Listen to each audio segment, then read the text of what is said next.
गेल्या अनेक दिवसांपासून सुरू असलेल्या मुसळधार पावसामुळे तलासरी व डहाणू तालुक्यातील अनेक गावांमध्ये जनजीवन विस्कळीत झाले आहे.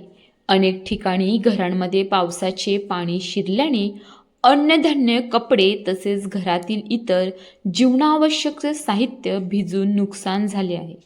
नुकसानग्रस्त भागात महसूल प्रशासनाने पंचनामे सुरू केले असून प्रत्येक गाव पातळीवर तलाठी व ग्रामसेवक नुकसानग्रस्ताची पाहणी करत आहेत. उधवा गावातील मुख्य बाजारपेठ परिसरात गटारांवरील झाकणे टाकून करण्यात आलेल्या अतिक्रमणामुळे पावसाच्या पाण्याचा निचरा होऊ शकला नाही.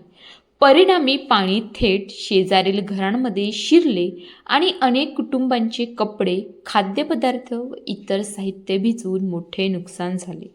दरम्यान उधवा कोदाड रस्त्यावर राजू साठे यांच्या घराजवळील पुलावरून मोठ्या प्रमाणात पाणी वाहत होते.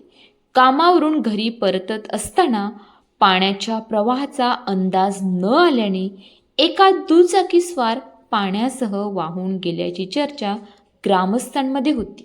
सुदैवाने संबंधित व्यक्तीने प्रसंगावधान राखत रात्री सुमारे 12च्या सुमारास स्वतःचा जीव वाचवला. मात्र दुचाकी पाण्यात वाहून गेली असून दुसऱ्या दिवशी ग्रामस्थांच्या मदतीने ती बाहेर काढण्यात आली. मुसळधार पावसाचा फटका शेतकऱ्यांनाही बसला आहे. नुकतीच भाताची पेरणी झालेली असताना उगवलेले कोवळे रोपे पावसाच्या पाण्याबरोबर वाहून गेली. महागड्या दराने खरेदी केलेले बियाणे वाया गेल्याने शेतकरी मोठ्या आर्थिक संकटात सापडले आहेत.